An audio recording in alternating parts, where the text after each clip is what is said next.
할렐루야. 예수님의 사랑으로 성도 여러분을 사랑합니다. 전 어릴 때부터 주일학교를 다니며 신앙생활을 시작했습니다. 학교보다도 교회가 좋았기에 지금도 어릴 때 받았던 상장을 보면 교회에서 받았던 상장이 많고 사진도 교회에서 찍은 사진들이 대부분입니다. 초등학교 2학년 때 여름 성가교회에서 상을 받기도 했고 초등학교를 졸업하면서 학교에서도 받지 못한 6년 계급상을 받기도 했습니다. 절기 때면 선국을 했고 중학교 3학년부터는 성가대에서 봉사를 했습니다. 주의종이 되기 전까지 성가대에서만 봉사하다가 소명을 받아 신학교에 들어갔습니다. 그리고 주의종이 된 후 이제까지 수많은 설교를 하며 사역을 감당해 오고 있습니다. 그런데 오늘 우리가 나누는 이 말씀은 제가 절대 잊을 수 없는 말씀입니다. 왜냐하면 이 말씀이 제 인생의 첫 설교이기 때문이죠. 그렇다면 그렇게 특별하지도 않은 이 말씀이 어떻게 저의 첫 설교 본문이 되었을까요? 이유는 간단합니다. 신학교 당시 제 학번이 61번이었습니다. 당시 저희 반의 학생은 무려 100명이었습니다. 그래서 설교학 시험에 설교 본문을 자신의 학번의 시편 말씀을 하라고 해서 어쩔 수 없이 시편 61편을 설교하게 된 겁니다. 하지만 설교를 해본 적이 없는 제가 이 말씀을 어떻게 설교를 해야 될지 막막하기만 했습니다. 몇 날 며칠을 성경책에 뚫어질 정도로 보고 또 보았습니다. 그때 어느 순간 이 말씀이 제 눈에 들어왔습니다. 하나님이여, 나의 부르짖음을 들으시며 내 기도에 유의하소서.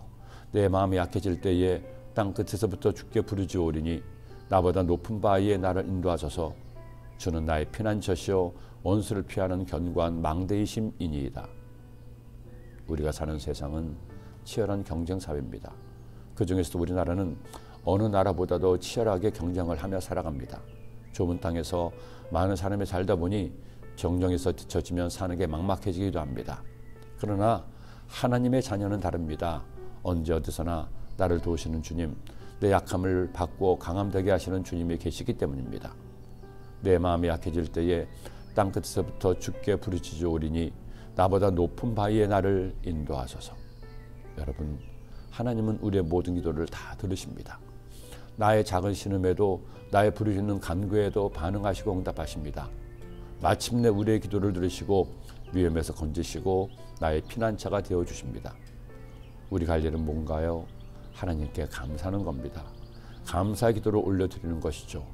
하나님이 가장 듣기 원하시는 기도가 바로 감사의 기도이기 때문입니다. 하나님이 다윗을 사랑한 이유가 무엇인가요? 그는 언제나 하나님께 감사했습니다. 고난 중에도 감사했고 문제를 만나서도 감사했습니다. 억울해도 감사했고 응답받고 형통할 때에도 감사했습니다. 하나님이 다 이루셨습니다. 하나님께 영광 올려드립니다. 그리하시면 내가 주의 이름을 영원히 찬양하며 매일 나의 소원을 이행하리이다. 감사야말로 하나님이 받으신 가장 완벽한 제물이기 때문입니다. 오늘 말씀을 묵상하면서 전 하나님께 너무나 감사했습니다. 이 시편의 말씀으로 설교할 당시 얼마나 떨었는지 모릅니다. 설교한 후 심각하게 고민을 했습니다. 이렇게 설교를 못하는 사람의 목사를 할 수 있을지, 혹시 내 생각만으로 주의 종이 되려고 한 게 아닐지, 괜히 하나님을 골치 아프게 하고 성도들 시험 들게 하는 게 아닌가 하는 생각에 며칠 밤 잠을 설쳤습니다. 그런 제가 누구보다도 많이 다양하게 말씀을 전하며 평생을 살았으니 우리 하나님이 하시는 일은 알다가도 모를 것 같습니다. 여러분, 저 같은 사람을 주의 종으로 설교자로 쓰시는 것만 보아도 우리 하나님은 참 좋으신 하나님입니다. 그를 믿고 의지하는 사람을 반드시 챙겨주시는 좋으신 하나님이십니다. 여러분도 오늘 그 주님과 함께 하지 않겠습니까? 기도드립니다. 사랑해 주님 감사합니다. 고맙습니다. 나를 내가 피할 높은 바위로 끌어올리시고 지키시고 돌보시는 주님, 하나님의 자녀들 한평생 살면서 그 주님의 사랑 의지하고 주님께 기도함으로 위기를 넘어 기회가 되게 하시고 하나님 은혜 가운데 살게 하여 주옵소서. 예수님의 이름으로 기도드립니다. 아멘.